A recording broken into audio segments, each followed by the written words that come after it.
اب میں اسلام آباد chamber of commerce and industry کے صدر جناب احسن ظفر بختیاری صاحب کو دعوت دیتا ہوں کہ وہ آئے اور اپنا ویلکم ایڈریس جو ہے پیش کریں. احسن ظفر بختیاری صاحب.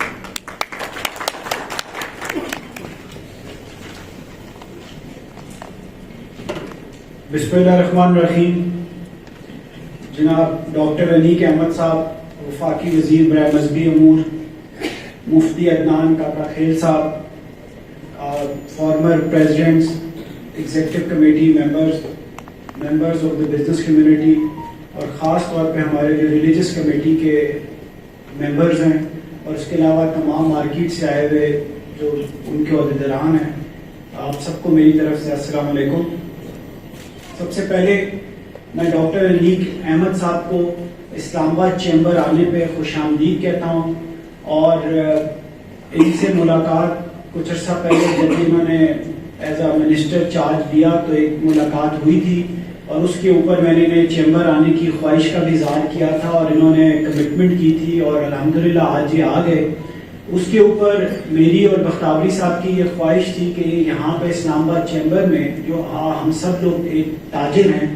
تو یہ حضور صلی اللہ علیہ وسلم کی بطور تاجر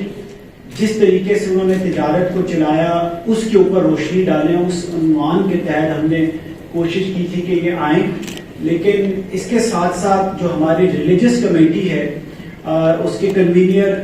طارق وانی صاحب ہیں، میں ان کو بھی خراج تحسین پیش کرتا ہوں. جس طریقے سے سیرت النبی کا جو کورس انہوں نے پچھلے پورے ایک سال میں کمپلیٹ کیا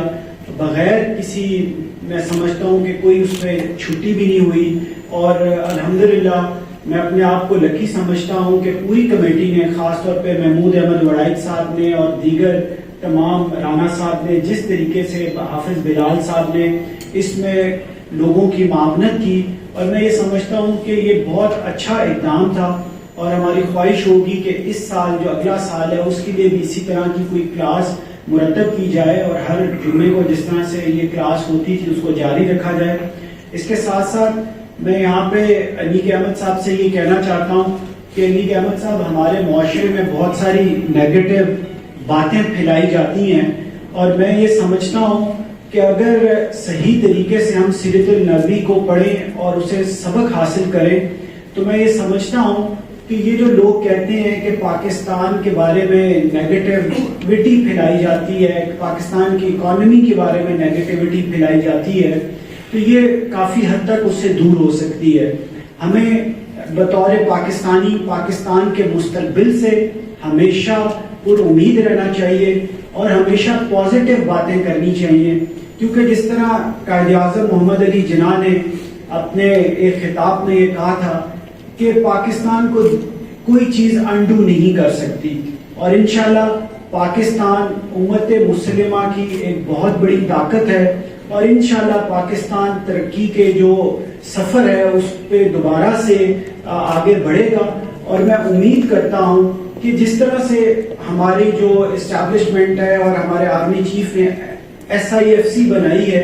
اور یہ جو ہمارے اکنامک حالات تھے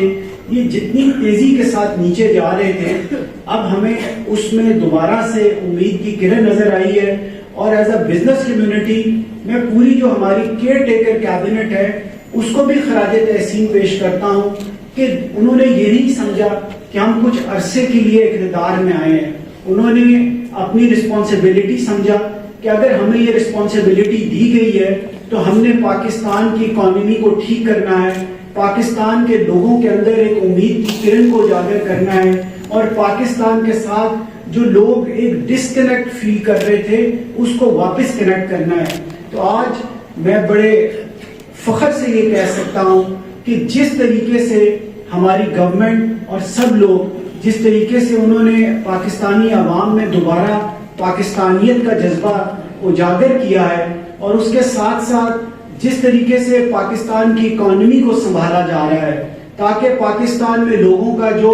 اعتبار ہے وہ ختم نہ ہو جائے. ہم یہ چاہتے ہیں کہ پاکستان ہماری آنے والی نسلوں کے لیے ایک محفوظ ملک ہو جہاں پہ سب لوگ اچھے طریقے سے اپنی زندگی گزار سکیں. اس کے ساتھ ساتھ میں انیک احمد صاحب کو خاص طور پہ اس چیز پہ اپریشیٹ کرنا چاہتا ہوں کہ ابھی ریسنٹلی جو سعودی منسٹر نے وزٹ کیا تھا اور اس میں جو ہماری حج پالیسی ہے اس کے لیے میرے خیال سے جب سے پاکستان بنا ہے کوئی ایسا اسٹیٹ وزٹ نہیں ہوا تھا، اور جس طریقے سے ان کی منسٹر صاحب کے ساتھ ملاقات ہوئی اور انہوں نے جو انسینٹیو پاکستان کے جو لوگ یہاں سے حج کرنے جائیں گے ان کے لیے آفر کی، اس کا میں ان کو خراج تحسین پیش کرتا ہوں کہ جس طریقے سے انہوں نے ان حجات کے لیے آسانیاں پیدا کرنے کی کوشش کی ہے، اللہ تعالیٰ انشاءاللہ ان کو اس کا اجر بھی دے گا۔ اور میں یہ چاہتا ہوں کہ سر جب تک آپ as a federal minister for religious affair یہاں پہ موجود ہیں، پاکستان میں بہت پوٹینشیل ہے ریلیجیس ٹورزم کا۔ ہمیں سر آپ کیونکہ انٹرفیتھ ہارمونی کے بھی منسٹر ہیں، ہمیں کوشش یہ کرنی چاہیے کہ ہم سکھ جو لوگ ہیں ان کی یہاں پہ کافی ایسی سائٹس ہیں، ہندوز کی سائٹس ہیں،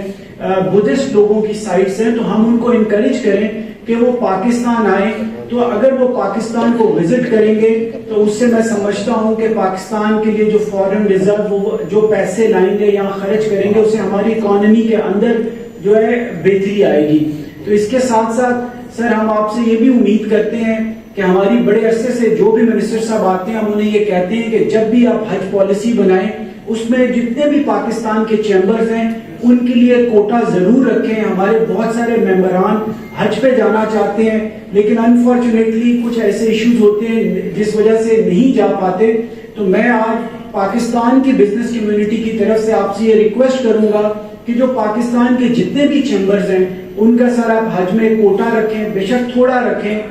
ہر چیمبر سے 2 یا 3 یا 5 یا 10 جتنا بھی آپ کو ہو آپ وہ ضرور رکھیں۔ اور ہم امید کریں گے کہ آپ کو اسلام آباد چیمبر اور جو پاکستان کی بزنس کمیونٹی ہے وہ ہر طرح سے ہیلپ فل ہوگی۔ آپ کو اسلام آباد چیمبر یا پاکستان کی بزنس کمیونٹی کا جس طرح کا بھی تعاون درکار ہوگا ہم ہر فورم میں آپ کے ساتھ چلیں گے، اور میں آپ کو یقین دلاتا ہوں کہ پاکستان کی بہتری کے لیے پاکستان کی بزنس کمیونٹی ایک ہے اور انشاءاللہ ہم رائٹ ڈائریکشن میں آگے بڑھیں گے۔ اور میں انہی الفاظ کے ساتھ تمام مہمان جو آج یہاں پہ تشریف لائے ان کا شکریہ ادا کرتا ہوں، اور خاص طور پہ زاہد رفیق صاحب، رانا کیسر صاحب، زاہد مقبول صاحب، اجاز عباسی صاحب، چیمہ صاحب آئیے مرکز سے بڑے عرصے بعد، اور عباسی صاحب نظر آئے۔ سر آپ سب لوگوں کا، راجہ فیاض گل صاحب، آپ سب لوگوں کا بہت بہت شکریہ۔ Thank you very much.